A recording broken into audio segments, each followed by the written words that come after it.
महाराष्ट्र में मुख्यमंत्री पद की चर्चाओं के बीच एकनाथ शिंदे की पार्टी के सांसद नरेश महास्के ने बिहार वाला फॉर्मूला अपनाने की मांग कर दी है। मतलब जैसे ज्यादा सीटों के बाद भी बीजेपी ने बिहार में नीतीश कुमार को मुख्यमंत्री बनाया, वैसे ही महाराष्ट्र में भी एकनाथ शिंदे को मुख्यमंत्री बनाने की मांग उनकी पार्टी की तरफ से हो रही है।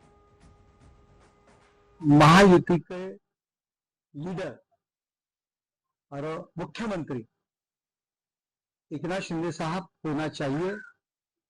हमें और हमारे कार्यकर्ताओं को लग रहा है, क्योंकि हमारे पार्टी के वो नेता है। जिस तरह से भारतीय जनता पार्टी ने बिहार में संख्या पर देखा नहीं, लेकिन छोटी पार्टी है, उसको बड़ी करने के लिए नीतीश कुमार को सीएम पद दिलाया, वैसे ही एकनाथ शिंदे साहब को सीएम पद मिलेगा, यह हमें विश्वास है। वैसा मुझे भी लगता है, मेरी पार्टी की भी भूमिका है कि हमारे देवेंद्र जी महाराष्ट्र के मुख्यमंत्री हो, लेकिन महायुति का मुख्यमंत्री होगा, तीनों पार्टी में समन्वय होकर मुख्यमंत्री होगा और हमारा केंद्रीय नेतृत्व इस विषय पर आखिर शिक्कामोर्तब और तय करेगी। जो अनुभव है मुख्यमंत्री बतौर मुख्यमंत्री देवेंद्र फडणवीस बहुत बड़ा है और स्टेबल गवर्नमेंट उन्होंने 5 साल। निश्चित तौर पर देवेंद्र जी ने 5 साल इस राज्य को एक ऊंचाई पर लेके गए।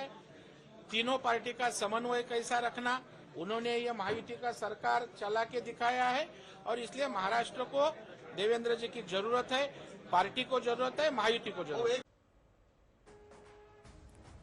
प्रबल दावेदार वैसे तो देवेंद्र फडणवीस हैं, लेकिन शिंदे गुट लगातार एकनाथ शिंदे को मुख्यमंत्री बनाने की मांग कर रहा है।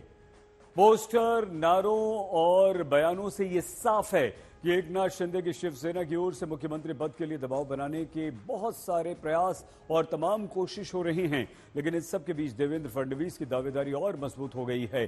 खबर है कि अजीत पवार देवेंद्र फडणवीस के समर्थन में आ गए हैं। दरअसल कल एनसीपी विधायक दल की बैठक हुई।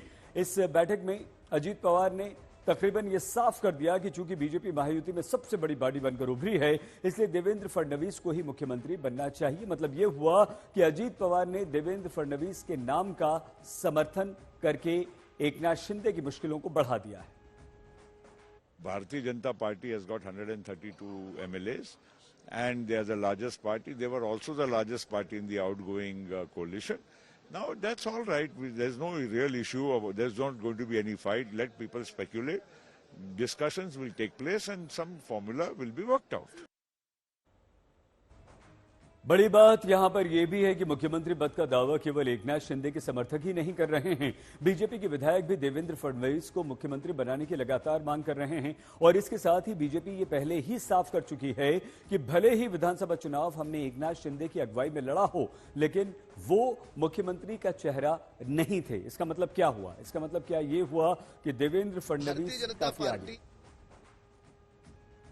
और हमारा दल हमेशा अनुशासन के साथ चलता है और हमारे दल में जो कार्यकर्ता की इच्छा है, उस इच्छा को शीर्षस्थ नेता जानते हैं और शीर्षस्थ नेता जो भी निर्णय लेंगे वो किसी व्यक्ति विशेष के लिए नहीं, महाराष्ट्र के कल्याण में निर्णय लेंगे। ये चुनाव जो हमने लड़ा, ये एकनाथ शिंदे के नेतृत्व में लड़ा, लेकिन चुनाव के बाद नेता मुख्यमंत्री कौन, कोई चेहरा सामने रखकर हमने ये चुनाव नहीं लड़ा।